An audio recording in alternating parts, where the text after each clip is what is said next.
اب سے پوچھا مولا تو ہے کہاں، ایڈریس تو بتا، ملے گا کہاں؟ رب نے فرمایا هو الذی ارسل رسولہ، مجھے ڈھونڈنا ہے، دربار مصطفیٰ میں جائیے، وہاں جائے میرا پتہ مل جائے گا، میں ان کے بغیر تم سے گفتگو نہیں کرتا، حالانکہ میں قادر ہوں، میں مالک ہوں، میں چاہوں بغیر ماں باپ کے آدم علیہ السلام کو پیدا کر سکتا ہوں، میں چاہوں بغیر باپ کے عیسیٰ علیہ السلام کو پیدا کر سکتا ہوں، میں چاہوں تو پتھر سے اونٹنی پیدا کر سکتا ہوں، میں چاہوں تو تم سے ڈائریکٹ بات کر سکتا ہوں، تو میں ان کے بغیر تم سے نہیں بولتا، تمہاری جرت کیسے ہوئی ان کے بغیر میری بارگاہ میں آنے کا؟ بدر کی لڑائی ہے، بدر کی جنگ فتح حاصل ہو گئی اور نماز میں کھڑے ہیں سرکار، جبریل نے سوچا کمانڈر ان چیف سید الملائکہ، فرشتوں کا کمانڈر، وہاں سے کمان کر کے فوجی لائے، لڑائی ختم ہو گئی، جس مقصد کے لیے آئے تھے وہ مقصد پورا ہو گیا، مصطفیٰ نے نماز کی نیت باندھ لی۔ جبریل نے سوچا، یہ مسند ابو یعلا کی روایت ہے،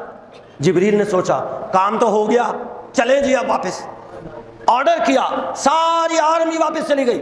آگے جا کے دیکھا رب نے پہلے آسمان کے فرشتے کو حکم دیا تھا بند کرو دروازہ، جبریل نے دستک دی، اندر سے آواز آئی من دق الباب، کون ہے دروازے پہ دستک دینے والا؟ جبریل نے کہا میں سید الملائکہ ہوں۔ بولا کوئی اجازت نہیں ہے، واپس جائیے۔ کہا میرا قصور کیا ہے؟ بولا قصور کوئی نہیں۔ رب نے فرمایا کہ یہ میرے مصطفیٰ کی اجازت کے بغیر کیوں آ رہا ہے؟ پہلے جائیے اور جا کر اجازت لیجئے، پھر آ جائیے، تیرے لیے دروازے کھولیں گے۔ فرشتوں کے سردار کو مصطفیٰ کے بغیر حاضری کی اجازت نہیں ہے، تو ہم کیا ہیں؟